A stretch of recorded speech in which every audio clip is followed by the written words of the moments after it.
então vamos lá nas medicações parenterais. Eu não vou falar da medicação, mas a gente vai falar bastante da administração dos medicamentos por esta via, tá bom? Primeira coisa que a gente tem que conhecer são todos os tipos de seringa, como vocês estão vendo aí. Lá no laboratório eu botei para mostrar e eu mostro para vocês. A gente tem seringas que são menorzinhas.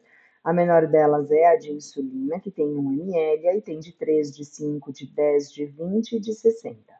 A de 60, em geral, a gente não utiliza na administração de medicamentos, mas ela fica para a administração de soro ou soluções em cirurgias. E aí, normalmente, é o médico que manipula, tá? Mas na de 20 a gente usa, a de 10 também, a de 5, a de 13 e a de 1 a gente usa bastante. A Patrícia até falou em aula o nome e eu não conhecia, aí eu achei aqui na internet para trazer para vocês, ó. Existem dois biquinhos, essa daqui eu chamava de bico e essa daqui de lure lock. Lure lock eu conhecia, mas o bico lure sleep não. Então tá aqui, ó, lure sleep é a de bico e a lure lock é a de rosca, tá bom? Faz diferença isso para vocês, porque existem alguns medicamentos que é melhor que seja a lure lock para a gente não ter a desconexão da seringa com a agulha, mas em disponibilidade de uma ou de outra, as duas fazem a mesma função, tá bom? Aqui estão a seringa, as agulhas que vão acoplar na seringa. A agulha que a gente usa para aspiração de medicamento é a 40 por 12, que é essa rosa. Então a gente grava ela como rosa, 40 por 12. As outras a gente vai fazer para a administração dos medicamentos. Então a gente tem a verdinha e a pretinha, que são as mais comuns da gente utilizar, normalmente para injeção intramuscular, então é a preta e a verde, 30 por 7, 30 por 8, 25 por 7, 25 por 8. Tem também 40 por 7 ou por 8, mas é bem difícil achar. Então as mais comuns são essas daqui. E tem a marronzinha, que é essa daqui, ó, que é para aplicação de insulina, né, ou de medicamento subcutâneo. Então vai ser bem comum vocês verem a 13 por 4,5 também. A roxinha é menos comum, mas ela também serviria para aplicação subcutânea, tá? Só que é bem raro ter ela nos hospitais. Bom, eu ainda demonstrei para vocês lá já na aula prática a aplicação de medicação subcutânea. O que a gente tem que lembrar? Que a prega eu vou avaliar o paciente. Se for um paciente magrinho, lembra que eu falei para vocês? Se eu não fizer a prega, olha onde a agulha está chegando aqui, ó, bem no músculo. Então eu vou mudar a via de administração do remédio, e isso é ruim. Agora, se for um paciente com bastante tecido adiposo, essa agulha, como ela é curtinha, com certeza ela não vai chegar até o músculo, tá bom? O ângulo, então, pode ser de 45 ou 90 graus. Eu vou ensinar os dois para vocês lá. A agulha é a 13 por 4,5, como eu falei. E a antisepsia, a gente vai deixar o álcool secar. Lembra que eu falei? Passou o álcool, ficou molhado, não pode administrar, tem que esperar secar. Por isso que, normalmente, para anticoagulante, insulina e vacina, a gente nem faz a antisepsia, para não correr o risco do álcool inativar as propriedades dos medicamentos. Deixei também o local de aplicação para vocês, então tem posterior do braço, periumbilical, flanco, infraescapular, glúteo e coxas.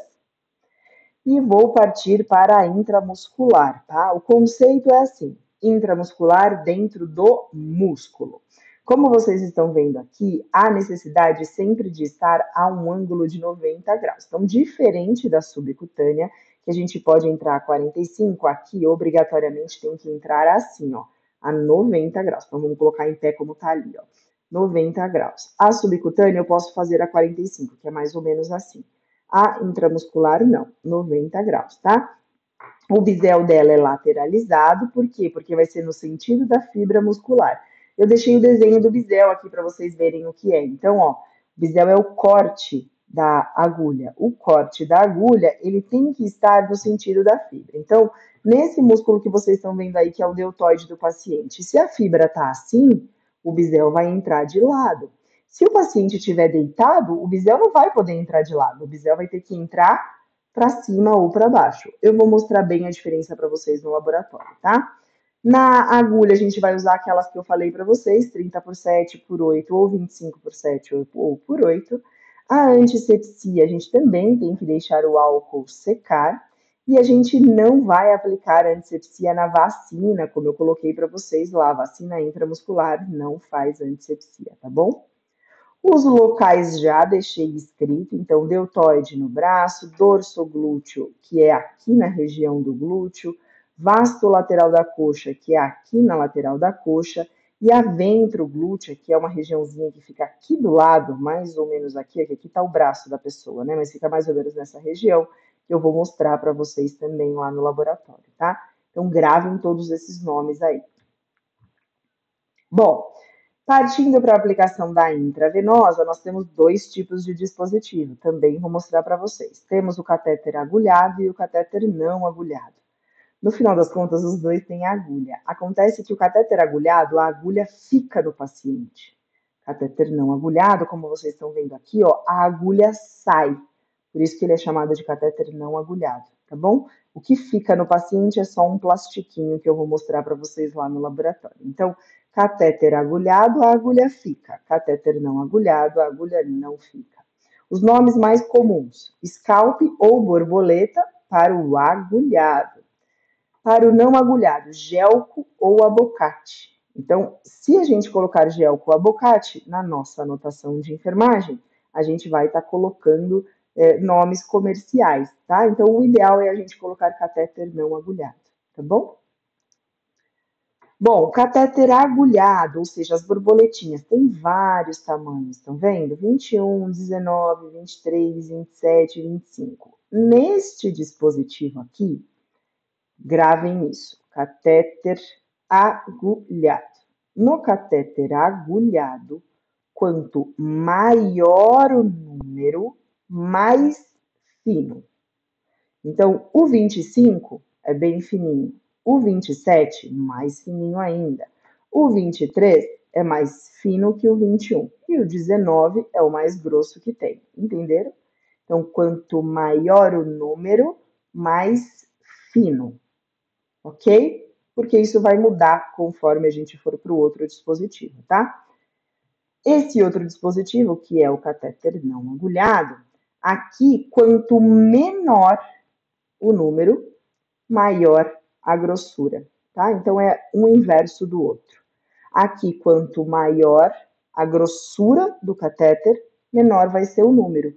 O que é isso? Ó, o catéter 14, que a gente chama de gelco 14, é o mais grosso que tem. E o número é pequeno em relação aos outros. O 24, ó, que está no outro posto, que é o amarelinho, é o mais fino. Então, aqui, quanto maior o número, mais fino o catéter. Tudo bem? Os mais comuns, tá? Para criança, 24 e 22. Para adulto, 22 e 20. Para uma situação de emergência, 18 ou 16. Para uma transfusão sanguínea, por exemplo, pode ser um 14, ou para uma emergência também pode ser o 14, tá bom? Quanto mais grosso o catéter, mais fácil de entrar o líquido no paciente. Bom, quais os locais de venopunção? Onde a gente vai pegar a veia do paciente? Em geral, na mão ou no braço, tá? Sempre dá preferência para pegar na mão primeiro. Por quê? As mesmas veias que saem da mão do paciente chegam ao braço. Se a gente furar o braço primeiro e depois furar a mão, a gente faz um processo inflamatório lá em cima e isso é ruim depois que a gente quer instalar um sorinho lá embaixo. Então vamos pensar assim, ó, na prova, por exemplo, como que vocês respondem? Qual é o local de preferência para a punção venosa? Sempre do distal para o proximal. Então a gente dá preferência de pegar as veias distais primeiro, para depois pegar as proximais. Então, tenta na mão, depois antebraço, depois fossa antecubital, depois no braço, tá bom? E para a anotação de enfermagem, que eu já vi que sexta-feira que vem a gente tem aula de anotação de enfermagem, já é necessário vocês gravarem essas veias aqui. Então, pegou uma veia da mão, a gente vai falar que pegou uma veia dorsal carpal.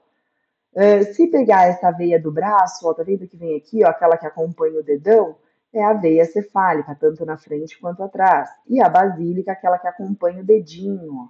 Então, basílica acompanha o dedinho. Aqui, ó, elas dão continuidade no braço. Aqui eu não achei uma foto de antebraço para mostrar para vocês, mas do braço tá aqui. É a mesma, ó, veia cefálica de um lado, basílica do outro, com um acréscimo. Aqui no meio do braço, nós temos a mediana. Tá na metade, né? Não é difícil de gravar. Então, aqui no meio do braço, a gente tem três possibilidades. A que tá aqui no dedinho é a veia basílica, então as que passam aqui são basílicas. As que passam aqui são cefálicas, então basílica, ops, vou mostrar assim, basílica, cefálica e a do meio, mediana. Não é tão difícil de gravar. Bom, sobre a técnica, o ângulo é de 25 graus, vou mostrar para vocês na prática. O bisel é sempre para cima. O scalp, ele serve para medicações rápidas. O gelco para medicações que vão ficar por um longo período, ou soros, né? A antisepsia a gente vai fazer de forma centrífuga, que é aquela de girar, mas eu falei para vocês que não é errado as outras.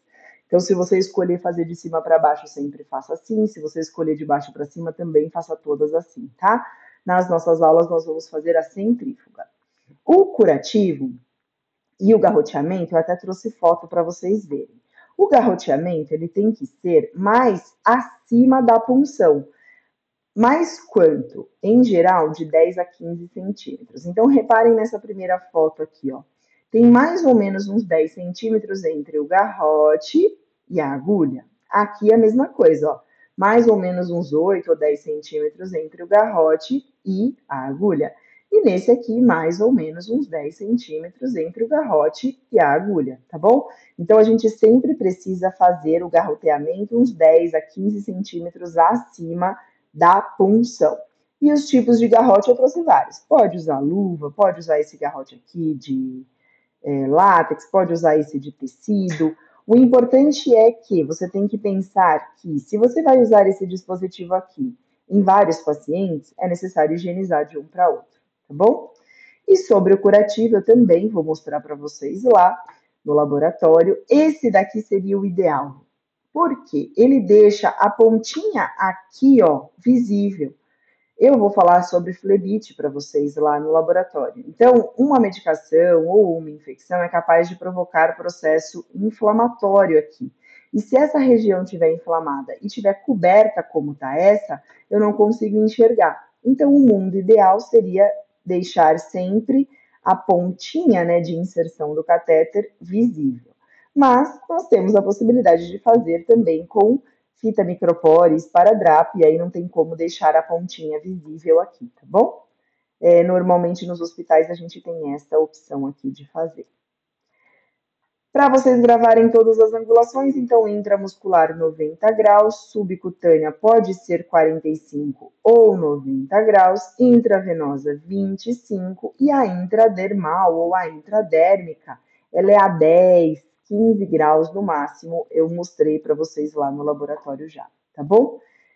Gravem essas informações, é importante que vocês saibam elas para a gente conseguir somente fazer a prática lá no laboratório.